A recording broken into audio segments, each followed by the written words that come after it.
नवरात्र रे कन्या को सम्मान जणाइला क्रिस हॉस्पिटल। अनुगुळ जिला छेंडीपदा स्थित क्रिस हॉस्पिटल पक्षरु नवरात्र रे शिशु कन्या को सम्मान जणाइछे। छेंडीपदा ब्लॉक रे 1000 पुओ रहितबा बेले सेति मध्यरे 836 जन झियो रहिचंती।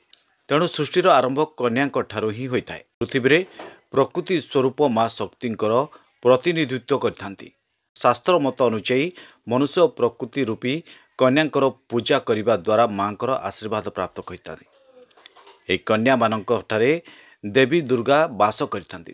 तेणु आमे कन्यांक सुरक्षा नहीं यह प्रयास करिछु बोली क्रिस हॉस्पिटल परिचालक डॉक्टर कलाकर साहू प्रकाश करछंती।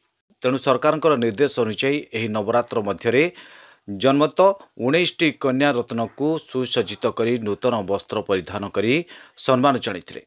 एसहित जड़े गर्भवती महिला गर्भधारण समय दुर्घटना तांकर स्वामी नष्ट हो जाइथिबा बेले नवम तिथि जन्म होइतिबा एही शिशु कन्या को सरकार नियम अनुसार नूतन वस्त्र रे सुसज्जित करने सहित एक सुना लकेट हॉस्पिटल पक्षरु प्रदान कर जाइछि। एने नवरात्र मध्य हॉस्पिटल को आसीथिबा गर्भवती माँ माने हॉस्पिटल रो एही नियारा प्रयास को प्रशंसा करने सहित साधुवाद जणाइछथे। हमर हिंदू धर्म अनुसार चलित वर्ष 22 तारिख ठारू 30 तारिख मध्य नवरात्र अनुष्ठित होता।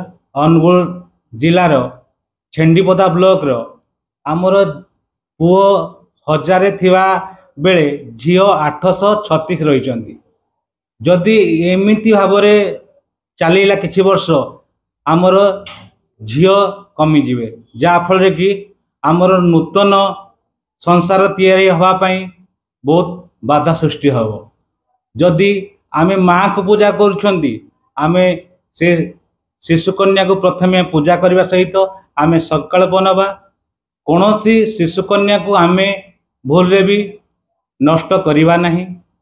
तांको मार जो भड़ी भाव रे आमे पूजा करवा ताको जत्न करवा भलरे पाठ पढ़िबा भलरे मनीष करवा। ए वर्ष तो आमर नवरात्र पई एही प्रयास चली छी। आमरे आम चिंता करूछु 2026 पाई आमठी जो शिशु कन्या जन्म हेबे तांको आम भविष्यत पाई ताको आमे 1000 टंकार चेक प्रदान करिवु। तांको से माँ को सजेई आम हॉस्पिटल घर को विदाय करिवु।